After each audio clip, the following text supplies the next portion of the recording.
বিসমিল্লাহির রহমানির রহিম। বাংলাদেশের স্বাধীনতা ইতিহাস অনেক বড়। এটা নিয়ে আলোচনা করতে গেলে অনেক সময় লাগবে। তবে মূল কয়েকটা কথা বলবো।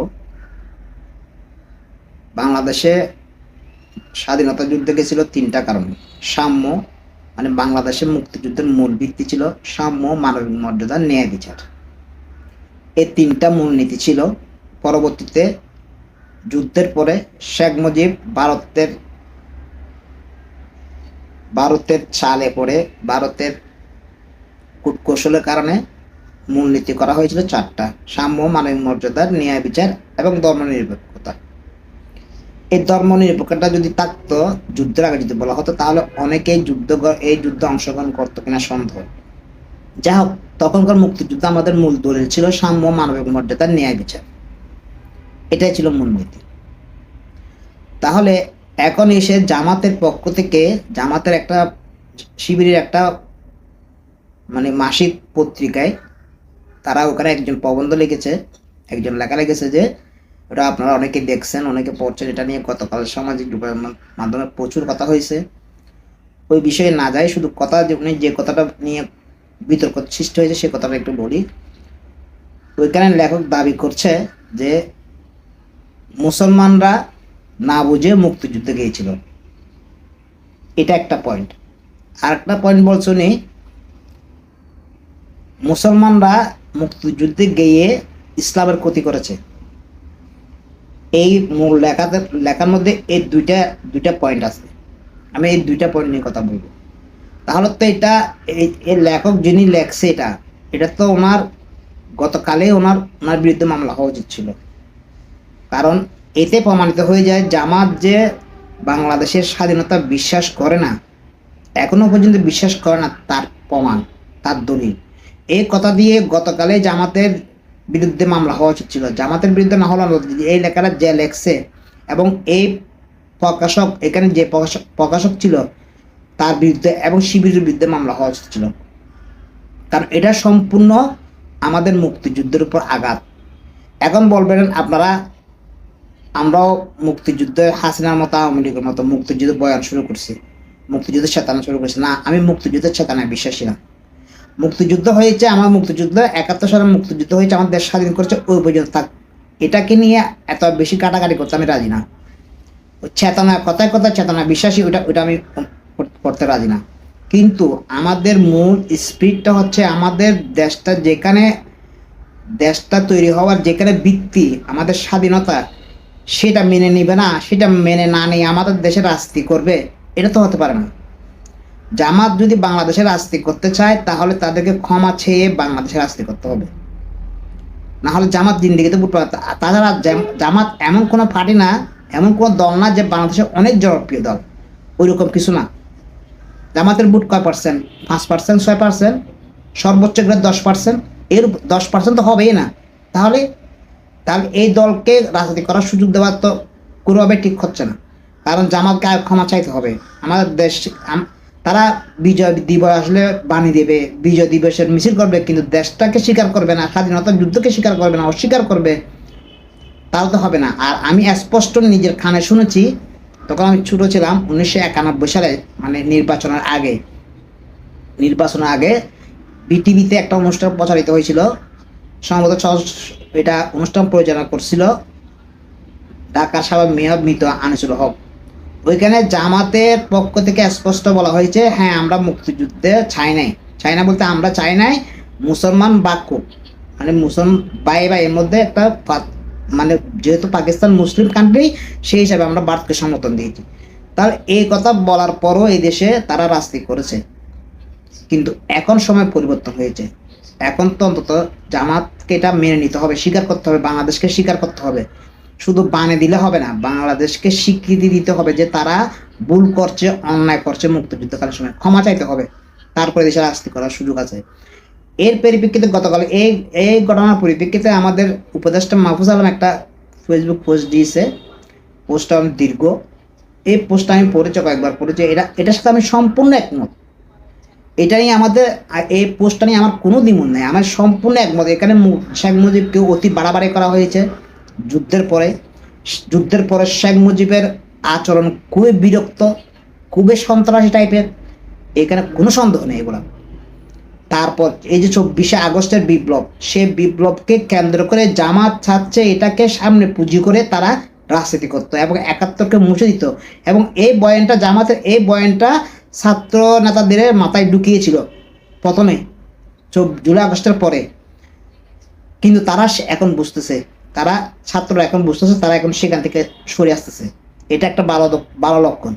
কারণ আমরা মুক্তিযুদ্ধকে অস্বীকার করে তো চব্বিশের জুলাই আগস্টটাকে স্বীকৃতি দিতে পারবো না। কারণ মুক্তিযুদ্ধ না হলে জুলাই আগস্ট আসবে কোত্থেকে? মুক্তিযুদ্ধ না হলে, দেশটা স্বাধীন না হলে জুলাই আগস্ট আসতেছে না। তাহলে আগে আপনি আপনার গোড়াটা ঠিক করতে হবে।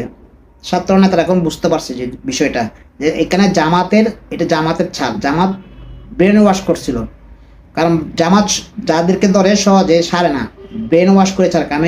আমি জামাতের সাথে মেলামেশা করছি, আমি জানি জামাতের অবস্থা কি। সেই হিসাবে জামাত এই কাজটা করছে। তাহলে জামাতকে এখন উচিত হবে জনগণের কাছে ক্ষমা চেয়ে রাজনীতি করা। আর তাছাড়া গতকালকের ঘটনার জন্য আমি বললাম এদেরকে অতি দ্রুত গ্রেপ্তার করা উচিত। এরা রাষ্ট্রদ্রোহী কাজ করছে, এটা রাষ্ট্রদ্রোহী কাজ এটা। তারপর আরো কিছু কথা বলবো। ছাত্র নেতারা এখন সরে আসছে ওই জায়গা থেকে, এটা একটা ভালো দিক। তাদেরকে আমি স্বাগতম জানাই, অভিনন্দন জানাই।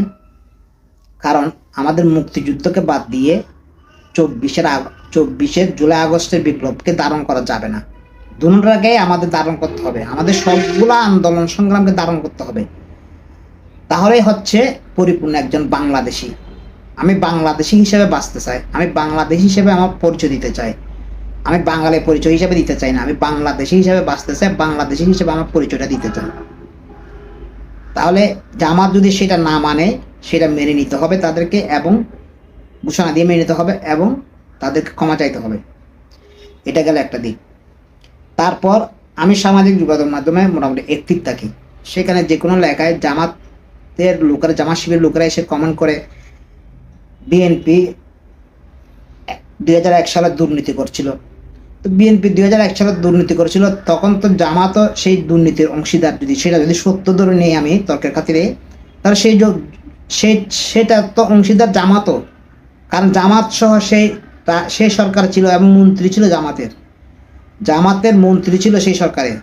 তাহলে জামাত সেই, আপনি গুড়টা খাবেন আর বাকিটা খাবেন না, ওটা তো হতে পারে না। আপনাকে এটাও আপনাকে মাথায় নিতে হবে। তারপর জামাত শিবির এসে বলে কমেন্টে যে আমরা হাসিনার বয়ান প্রতিষ্ঠা করতে যাচ্ছি। আমাদেরকে মুক্তিযুদ্ধের কথা বলে যেটা আমার বক্তব্য স্পষ্ট। আমি এখনো জুলাই আগস্ট যে বিপ্লবটা হয়েছে সেটাও আমি বলতেছি, আমি বলবো এখন এটা নিয়ে এখন বাড়াবাড়ি না করাটাই ঠিক হবে। এটা আমাদের ঐতিহ্য, এটা আমাদের ইতিহাস, এটা ইতিহাসের জায়গা থাক। এখন আমাদের উচিত হবে কিভাবে দেশটাকে সামনে এগিয়ে নিয়ে যাওয়া যাবে, সেটা হচ্ছে আমাদের লক্ষ্য। এটাই আমাদের লক্ষ্য হওয়া উচিত এবং এটা নিয়ে কাজ করা উচিত। জুলাই আগস্টের বিপ্লব হয়ে গেছে, এটা শেষ। আচ্ছা, তারপর এখানে বলা হচ্ছে পিনাকি, ইলিয়াস হোসেন সহ কয়েকজন, বিশেষ করে দুইজনের কথা, এই দুইজনের কোনো কথাই বলা যাবে না, এই দুইজনের মানে কোনো সমালোচনা করা যাবে না। এরা যে ভুল করতেছে এটা বলা যাবে না, বললে এদের গায়ে আগুন ধরে যায়। এরা বলে যে এদেরকে অবদান নাই, এদের অবদান এটা অস্বীকার করার মতো না। এদের অবদানকে যদি ছোট করে দেখা হয় বা অস্বীকার করা হয়, তাহলে বেমেনে হবে, মুনাফিকে হবে। এরা যে হাসিনাকে হটানোর জন্য এই বিশেষ করে কয়েকজন, পিনাকি, ইলিয়াস হোসেন, তসলিম কলিল, সামি, কনক সরোয়ার ভাই, তারপর আরো বেশ কয়েকজন সহ মিলে যা করছে হাসিনার বিরুদ্ধে, এটা বলার অপেক্ষা রাখে না। এদের অবদানকে কোনোভাবে ছোট করা যাবে না। কিন্তু এখানে প্রশ্ন হচ্ছে, আপনি জুলাই আগস্টের পরে এসে যখন একটি দলের পক্ষে নিয়ে কথা বলবেন, আপনাকে স্বীকার করতে হবে যে ঠিক আছে, আমি যে কেউ যে কোনো দলের সমর্থক হতে পারে, এটা কোনো ব্যাপার না। এটাই হচ্ছে গণতন্ত্রের সৌন্দর্য। আপনি জামাত করতে পারেন, কোনো সমস্যা নেই, কিন্তু আপনাকে বলতে হবে আপনি জামাত করেন। যেমন আমাদের দেশে অনেকে জামাত করে, তো জামাত করে সেটা আমি ধরে নিয়েছি এটা জামাত করে, এর বিরুদ্ধে আমি কথা বলার কোনো লাভ নেই। কিন্তু আপনাকে যখন আমি নিউট্রাল মনে করব, তখন যখন আপনি একটি দলের পক্ষে কথা বলবেন, সেখানে আমার আপত্তি। আপনি ঘোষণা করেন যে আপনি জামাতের লোক বা আপনি জামাত সমর্থন করেন, তাহলে তো এখানে আমার কোনো কথা বলার নাই, এখানে আমার বিন্দু পরিমাণ কোনো কথা বলার নাই, এটা আপনার মতামত, আপনি যে ইচ্ছে যে মতামত দিতে পারবেন। কিন্তু আপনাকে আমি মনে করি নিউট্রাল, আপনি নিজে দাবি করেন নিউট্রাল, তাহলে নিউট্রাল হলে আপনি জামাতের পক্ষে নিয়ে কথা বলতেছেন কেন?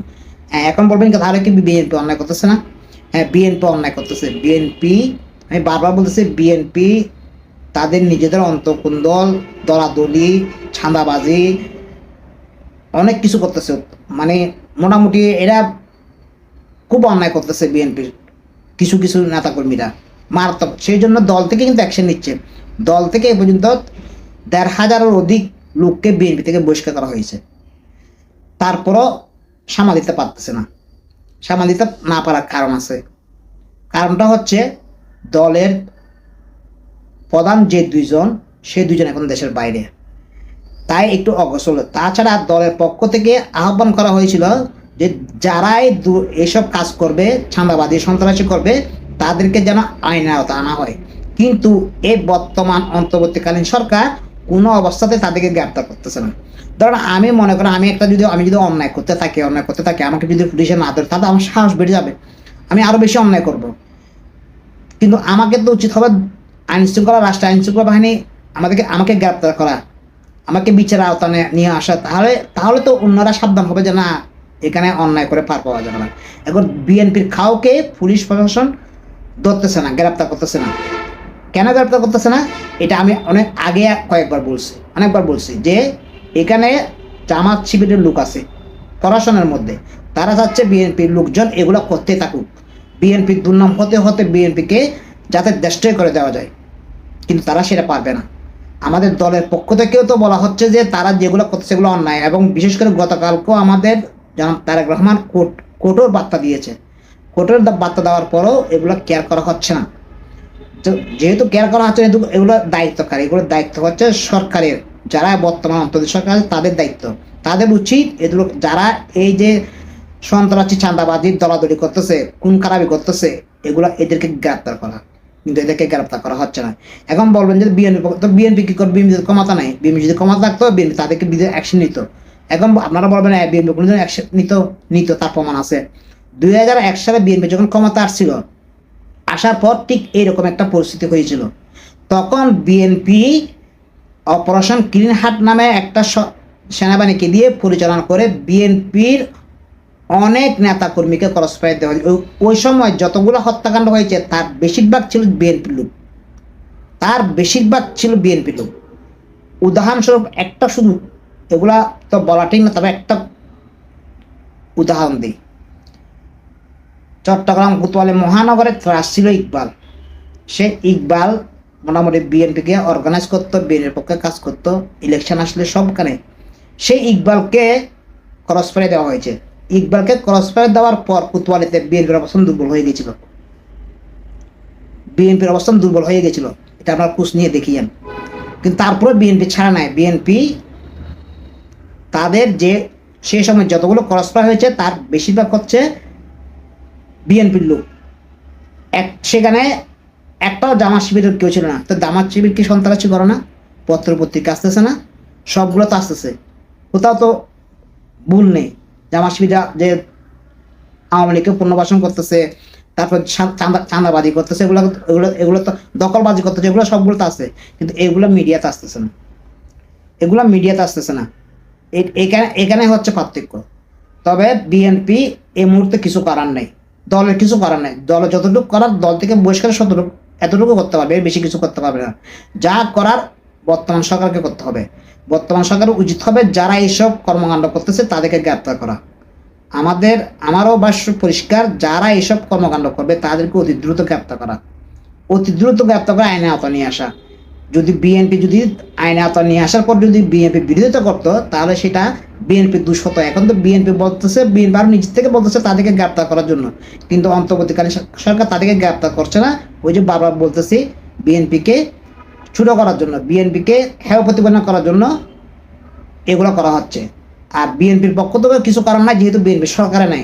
বিএনপি সরকার থাকতো, অনেকে বলে বিএনপি কিছু করতেছে না, কারণ বিএনপি কি বলে কিছু করার নাই, বিএনপি তো আইনের ব্যবস্থা নিতে পারতেছে না।